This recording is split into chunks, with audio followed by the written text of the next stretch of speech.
Voting machines can be hacked. Yes, voting machines can be hacked. Yeah, the voting machines that are in use tonight, being voted with across America, do we have any proof that they have been hacked while being actively used for an election? No, there's no evidence that I'm aware of that those machines that are being used in elections have been hacked during the elections. Right.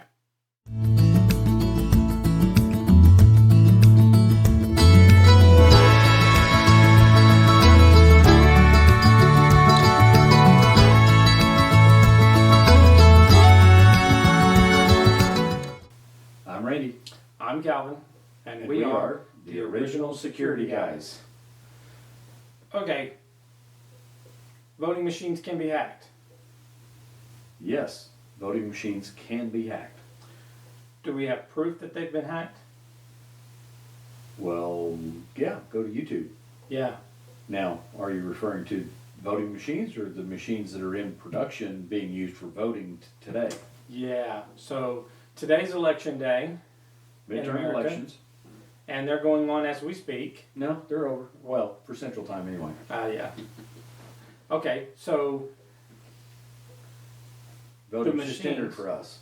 Yeah, the voting machines that are in use tonight, being voted with across America, do we have any proof that they have been hacked while being actively used for an election?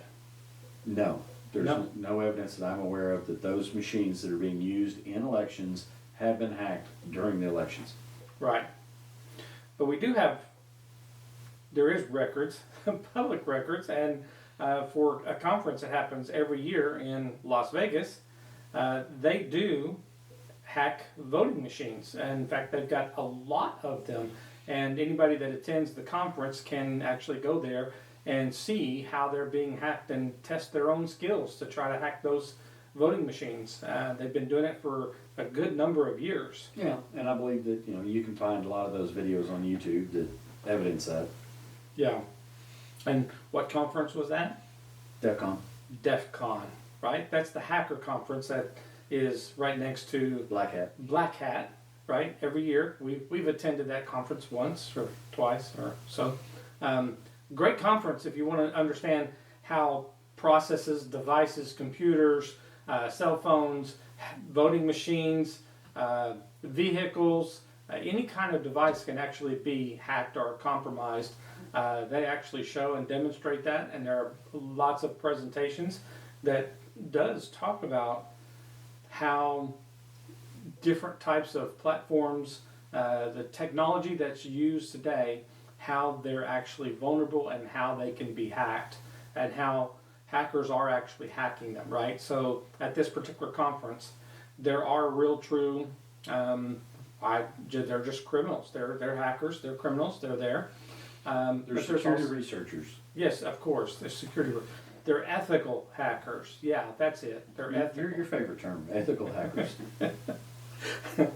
So the voting machines that are in place right now, we have no proof that those are hacked or compromised, but we do know that any process can be attacked and can be compromised. Just need time and access. Yeah, and that's of course is what is on the whole process of the voting tonight. That's what's their advantage, is that there are a lot of processes. There's a lot of things that would have to actually take place for that process to be compromised to where that it can't be trusted, right? Yeah, you would negatively impact the integrity of the process. So the problem is that we've seen, and from our past when we've done this before, from our forensics work, our incident response work, the videos that were involved in some of our cases, there were people that just swore that they saw something on the video, but when you break apart the video, that actually didn't happen. Edited for effect. Yes, definitely edited for effect is the big key thing.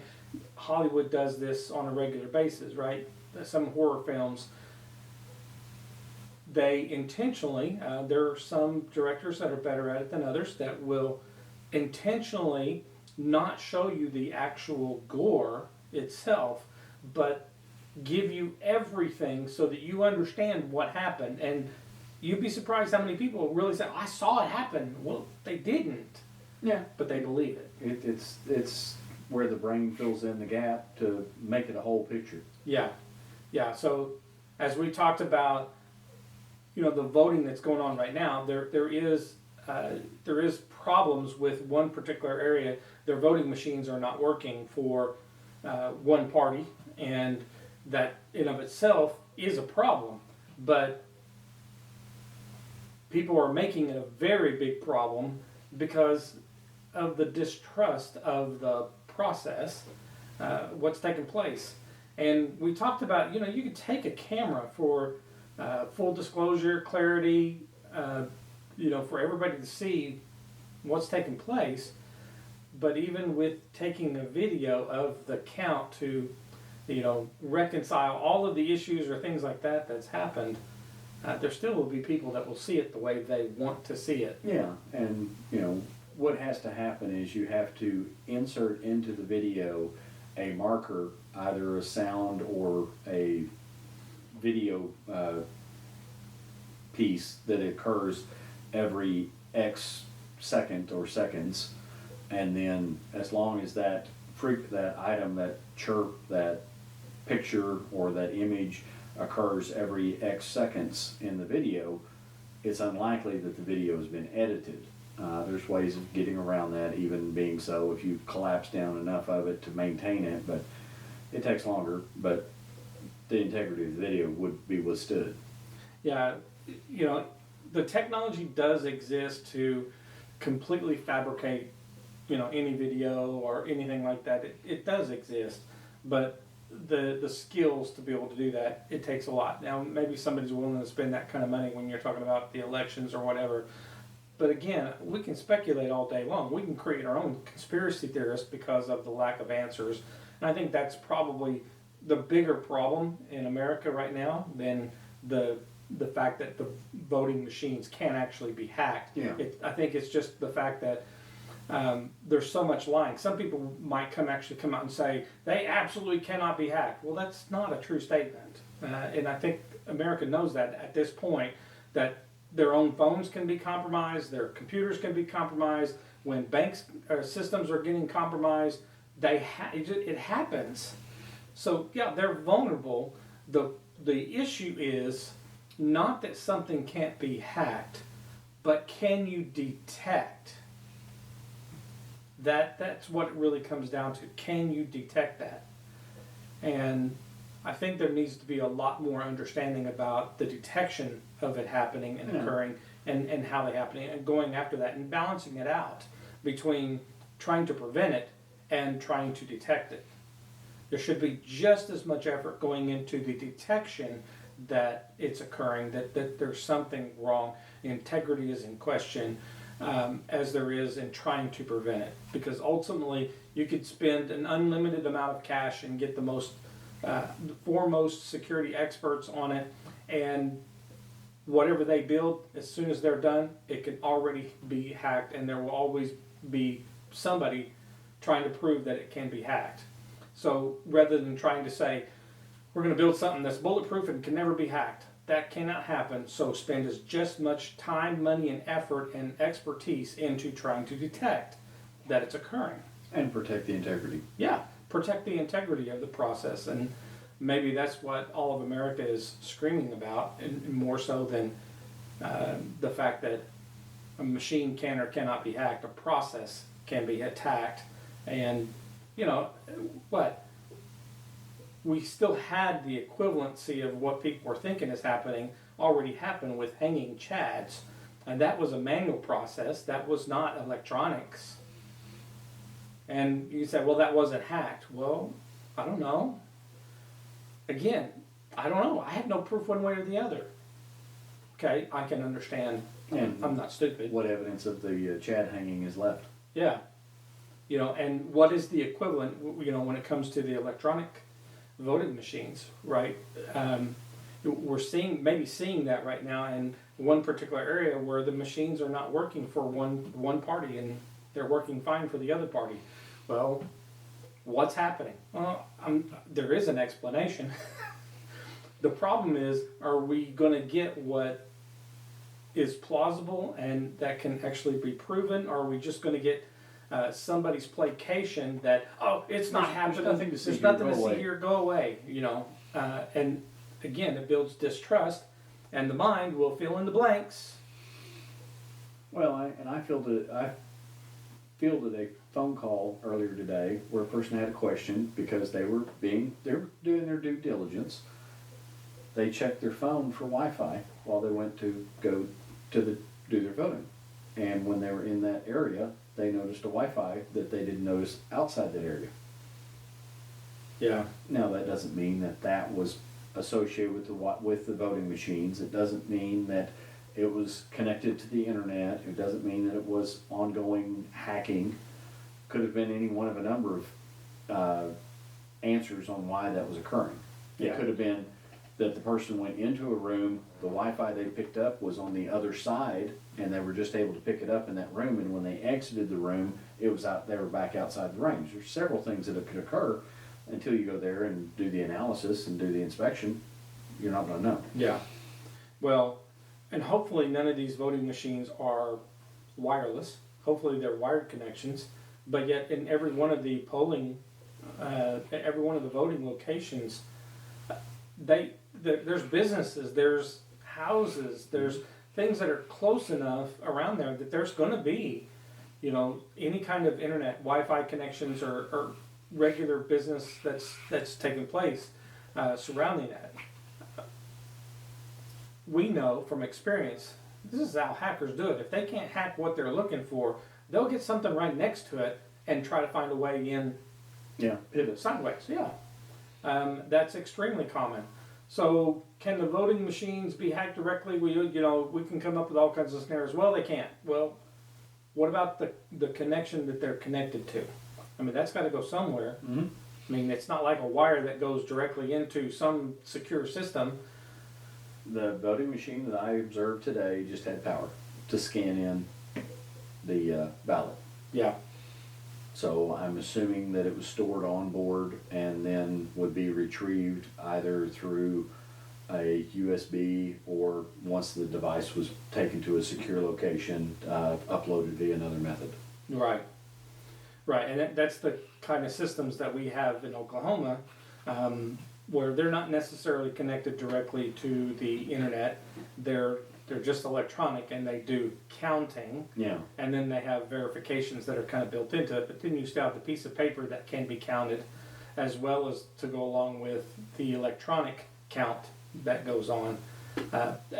Different states implement different systems, and I'm not advocating that the federal government take that over and make it simplified across the board. I'm from the government. I'm here to help.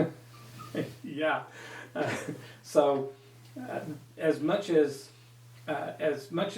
we don't like the system, I think it's probably the best system that exists in the world. Best we've got. It is. It is the best we've got. And there's continued improvements.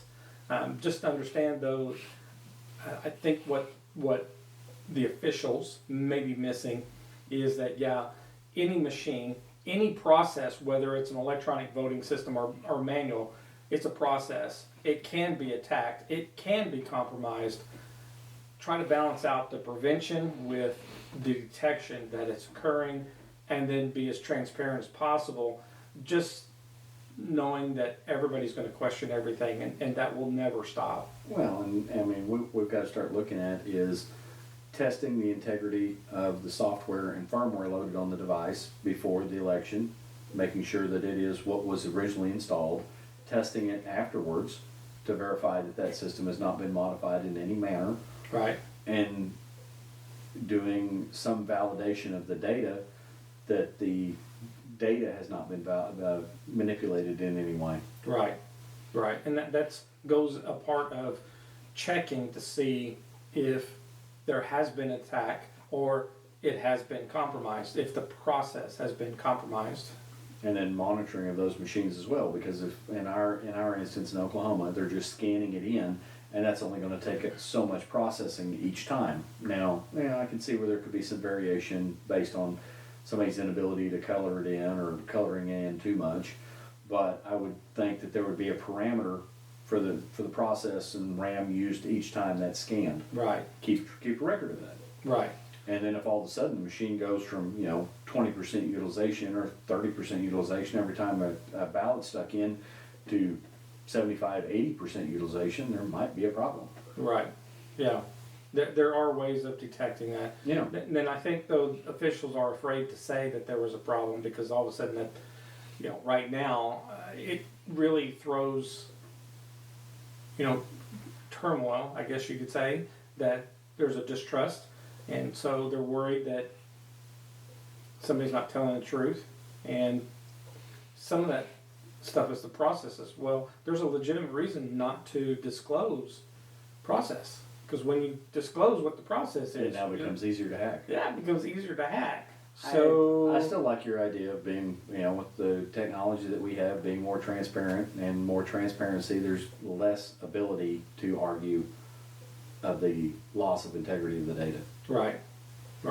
We'll see what happens after tonight and after this is all over to see what issues come up. I mean, I think there will be. I don't know what they are, but there'll be questions that arise out of this night. I mean, everybody expects that. I mean, obviously, at the highest level, they expected it. It's going to take days to count, even though a computer can count it in a matter of seconds, if that long. It would be slow if it would be seconds. So well, I mean, as long as they do it one at a time and it's done on an ongoing basis, it's just uploading the data and then retabulating the data. Yeah, and of course, anything that we say is also subject to be hacked and compromised, and it's the saying, if I ruled the world, things would be much different, right? Say it isn't so. So the projects that we've been involved with before, especially looking at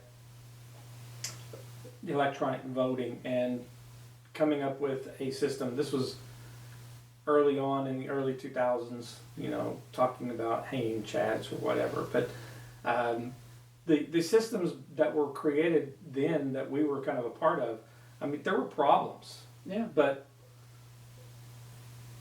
they were very transparent about the process, and it wasn't national elections. It was kind of a local, isolated kind of thing, but it was kind of the thing of the research that went into that, all of the processes that were documented over that to say that a secure voting system can be created. And as much as it was good, there were identified problems with that. Plenty of identified issues. So, I think this is going to be an ongoing problem, and I think throughout the process, I think having more clarity, more information is going to be better than not having it. Even though you could disclose everything that's happening and everything that's going on, I still think there would be distrust right now, especially. Just I believe the temperament of America right now. I don't think that would change. We need to get back to where we can develop trust and compassion for each other. Yeah, for sure. Absolutely. Well, if you like this content, please subscribe and like and hit the notification bell so that you'll be notified of our new and upcoming content as we release it. We will be releasing a lot more. Some of the upcoming content that we're going to be releasing, we'll do interviews of each other. I'll interview Randy so you can kind of get to know Randy and where he come from. Randy will drill me and get to know me from where I come from and what my background is, and understand who we are and how we come to be where we're at today, and may have led to why we're doing what we're doing right now. We've had a good time throughout our entire career, and it's good to share some of that. And again, reminder that we will do it in a non-technical manner as much as possible, entertaining, informational, so that everybody can enjoy it and everybody can understand it. Thank you for joining us today as we do things Okie style. Until next time, we are the Original Security Guys.